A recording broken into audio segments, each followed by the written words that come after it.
अब उसका 7 साल से रिलेशनशिप चल रहा था, इसके बाद जब ब्रेकअप होता है तो उसके बाद क्या सिचुएशन आ जाती है कि बंदे को कैसे उसको मैनेज कैसे करना पड़ता है? या ब्रेकअप के केसेस आपके पास यकीनन एक ये केसेस आया, कोई और भी केसेस आते होंगे कुछ ऐसी सूरत में क्या होता है?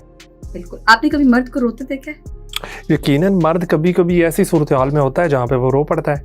बिल्कुल, ब्रेकअप के बाद भी यही होता है। आप ये देखें कि मेरे क्लिनिक पर एक मर्द आपके सामने आके बैठ कर कपकपा रहा है, वो रो रहा है, वो चीखे मार रहा है, उसको समझ नहीं आ रही, उसको उसकी मोहब्बत चाहिए, लेकिन वो इतना बेबस है, उसके इख्तियार में कुछ नहीं है। उसका दिल करता है कि या तो मैं खुदकुशी कर लूं, क्योंकि मुझे और तो इसका कोई रास्ता समझ नहीं आता। क्यों? क्योंकि मेरे पास इतने रिसोर्सेज नहीं है कि मैं जाकर इन सारी कंडीशंस को फुलफिल करके तो मैं वहां पर जो है ना उस बंदी के साथ शादी करूं।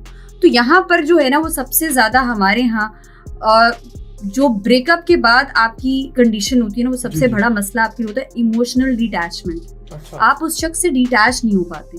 कहा यह जाता है, रिसर्च प्रूवन बात है, कि अगर आप एक शख्स को रोज रात को सोच के सो रहे हैं और फिर सुबह उठ के भी सोच रहे हैं, रात भी उससे बात भी कर रहे हैं और सुबह में भी उससे बात कर रहे हैं, तो अगर आपका उस शख्स से ताल्लुक खत्म हो जाता है तो आपको एटलीस्ट उस सारी सिचुएशन को एक्सेप्ट करने में, उसको कंप्लीट इमोशनल डिटैचमेंट तो नहीं होती, लेकिन फिर भी डिटैच होने में आपको 2 से 3 साल लगते हैं। अगर आप 6 महीने किसी शख्स के साथ अटैच हैं, 6 महीने, तो आपको 2-3 साल लगेंगे। पर्सन टू पर्सन फिर भी वेरी करता है।